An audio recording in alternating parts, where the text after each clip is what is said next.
Hi guys, I'm Matt. I'm the owner of Z Club Australia, and today we're going to be talking about how you can install Apple CarPlay and Android Auto to your factory nav setup in your Nissan 370z. We wanted to give back to the community, and what better way to do that than to give all the information required to do this as a DIY project. Now this is a screencast, so it's not a traditional CarPlay Auto functionalities with the actual standard head unit.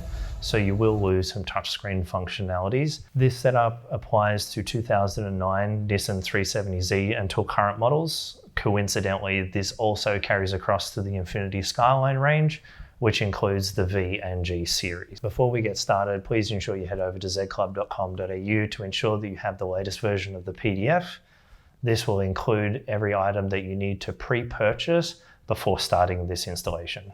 First thing we need to remove is the gear knob. This can be troublesome with manual owners, so please be gentle and persistent if you plan to reuse the standard shifter. This is rather simple if you have an automatic, as you slide the silver surround down and there is a U-clip underneath which is used to remove the shifter. Once removed, you simply grab the gear surround now and lift as demonstrated here. The side kick panels are next on the list. There are 2 Phillips head screws for each of these panels, after which they are then easily removed by hand. Next up is the dash surround, which you'll find 2 Phillips head screws located at the bottom of the plastics. Then the whole fascia can be pried forward as demonstrated here. There will be 2 plugs to remove from this, the first being the push button start and the second being the nav control buttons. There are 2 Phillips head screws that you'll notice located underneath the nav screen. We go ahead and remove these now, which will aid in the removal of the CD stacker later on down the track. Prior to removing the CD stacker itself, we must first remove the plastic fascia. This is held in by 4 Phillips head screws, 2 at the top, 2 at the bottom. When removing, please be sure to remove the plug located at the bottom, which is connected to the AC control panel. As you can see, we're working on a 2011 370z here, and we only require to tap into the M86 plug, which is located on the top of the stacker on the passenger side of the car. Earlier models, you will require the pinout locations for the M85 plug, which is located on zclub.com.au within our PDF. For this install, we did completely remove the stacker from the console, as we are planning to install the VSS switch inside the center console. To remove the center console, there are 2 Phillips head screws located behind the seats at the rear, and there are an additional 2 screws at the front of the console itself. There will be 2 additional plugs at the front of the center console that may need to be unplugged in order to safely remove the console itself. Ensure that the handbrake is pulled up as far as possible before attempting to remove the console.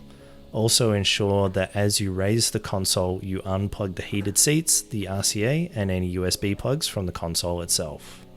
Disclaimer: do not reference the wire color in the guide, only the wire location. I cannot stress this enough, as Nissan changed the coloring of the wires to whatever they had available at the time of the vehicle manufacture, so pay attention to the wire location only. Also, just as important is to cut the wires to moderate length, as this will ensure the wires can be reconnected if needed, given this process is 100% reversible. Once the VSS switch is wired into your desired location, we simply allow enough length to earth the AUX wire out underneath the nav screen when the CD stacker is reinstalled. Earthing the AUX wire gives the nav unit a signal as if the handbrake is always in the up position. This enables images to still be displayed on your screen while you're in motion.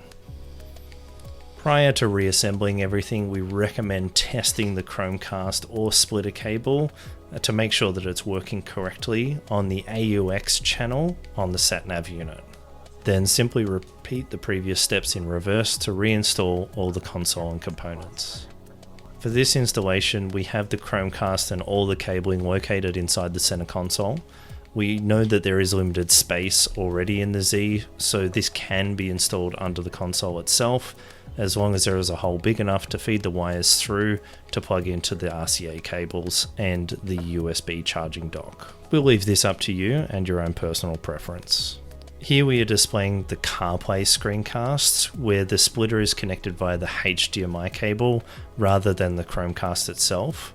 Now, upon completion using the Chromecast for the Android Auto option, When you are connecting the Chromecast to the vehicle, what you need to do is ensure that you use your phone, turn on your mobile hotspot, and use that as a connection gateway to connect to the Chromecast. What I mean by that is you'll need to put on the hotspot on your phone. You'll have to use another mobile device, be it a tablet, a phone, it could be an Apple iPhone, or it could even be a laptop, and make sure that when you connect the Chromecast, you connect it via the hotspot on your phone that you will be using in the car moving forward. Then when you get back in the car and you want to use the Android Auto functionality, simply just turn the hotspot on your mobile phone as well to ensure that you're connected.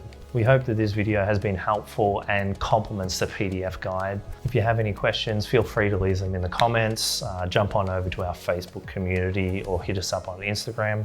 I'll put links for those in the description below. Don't forget to like, comment, and subscribe, and we'll see you in the next one.